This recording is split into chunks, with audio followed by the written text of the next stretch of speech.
Hello दोस्तों, स्वागत है आपका मेरे चैनल द हॉरिफाइंग टेल्स पर एक बार फिर से, जो सच्चे किस्सों पर आधारित है।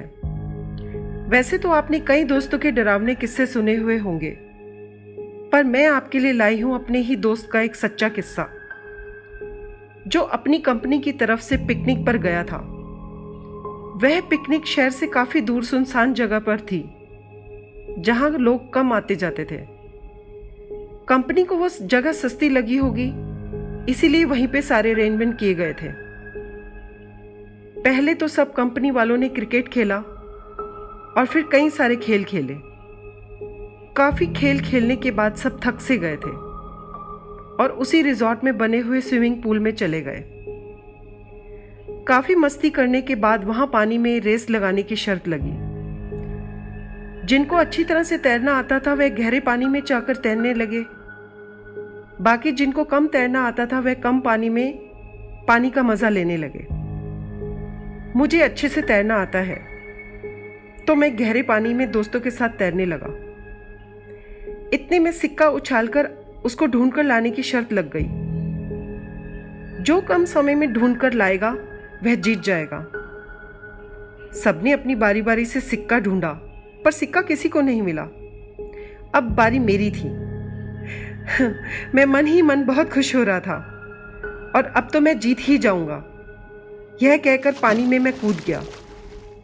लेकिन ये क्या, पानी में जाते ही वहां का दृश्य चेंज हो गया और मैंने देखा कि जमीन 10 या 15 फीट दूर थी।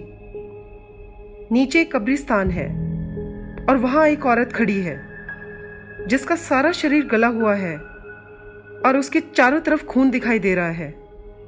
फिर मैंने ध्यान से देखा कि वो सिक्का उसके हाथ में है। वह बहुत ही डरावनी आवाज के साथ मुझे इशारे से अपनी तरफ बुला रही थी। उसकी आंखें एक टक बिना पलक झपकाए मुझे ही लगातार देख रही थी। उसकी आंखें एकदम सफेद थीं। मुझे ऐसा लगा कि मैं अपने आप ही उसकी तरफ तैरता हुआ जा रहा हूं। मुझे अपनी सांस घुटती हुई सी महसूस हो रही थी। मैं ऊपर आने की काफी कोशिश कर रहा था, पर ऐसा लग रहा था कि मानो कोई बुरी तरह से मुझे अपनी तरफ खींच रहा है। बहुत ध्यान से देखने के बाद मैं समझ गया कि वह एक आत्मा है। मैंने देखा कि उसके शरीर का मांस इधर उधर फैल रहा है। अब मैं शायद नहीं बच पाऊंगा। और जैसे ही मैं उसके पास पहुंचा, उसका चेहरा अजीब सा बदल गया। वह लगातार मुझे अपनी तरफ खींच रही थी और वो उसी के साथ हंसते हुए मुझे देखने लगी और अपने पास बुलाने लगी। मेरे डर की कोई सीमा ही नहीं थी। मेरी सांस फूलती ही जा रही थी, पर मैं ऊपर नहीं जा पा रहा था। अचानक उसने मेरा हाथ जोर से पकड़ लिया और मुझे अपनी तरफ खींचने लगी और उसने वो सिक्का मेरे हाथ में रख दिया। मैं बुरी तरह से डर गया और छटपटाने लगा। काफी कोशिश करने के बाद भी मैं चिल्ला नहीं पा रहा था। फिर अचानक मैंने अपनी पूरी ताकत से अपने आप को ऊपर पानी की तरफ धकेला और उसका हाथ मेरे शरीर से छूट गया और मैं झटके से पानी के ऊपर आ गया। मैंने पीछे मुड़कर देखा। मेरे डर की कोई सीमा ही नहीं थी। मैंने देखा कि वहां कोई नहीं था। सब कुछ शांत पड़ा था। अचानक मुझे लगा कि जैसे मैं किसी सपने से जागा हूं। मेरी सांसें फूली हुई थीं और जैसे मेरी फूली हुई सांसों ने मुझे जगाया हो और मैं जोर जोर से सांस लेने लगा। मेरे सारे दोस्त हैरान होकर मेरी मदद करने लगे। थोड़ी देर बाद मैं नॉर्मल तो हो गया, लेकिन मेरा मन शांत नहीं था। मैं बुरी तरह से डरा हुआ था। सब पूछने लगे कि क्या हुआ। मैंने बस सर हिलाकर कुछ नहीं में जवाब दे दिया। मैंने मुट्ठी खोलकर देखा तो मेरे हाथ में चोट के निशान थे और वो सिक्का भी था, जिसे देखकर मैं हैरान हो गया और मेरे दोस्त खुशी से उछलने लगे और मुझे बधाई देने लगे।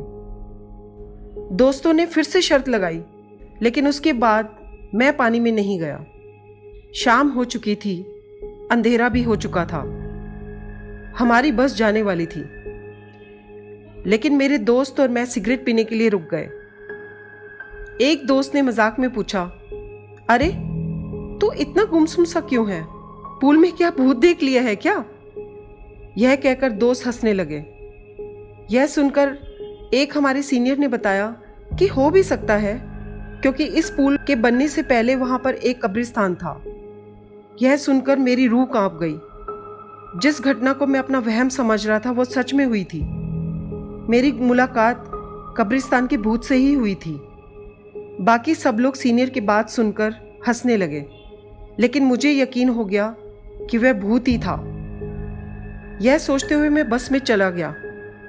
बस में बैठते बैठते अचानक मैंने शीशे में से देखा कि बाहर वही औरत खड़ी है और मुझे अपने इशारे से बुला रही है।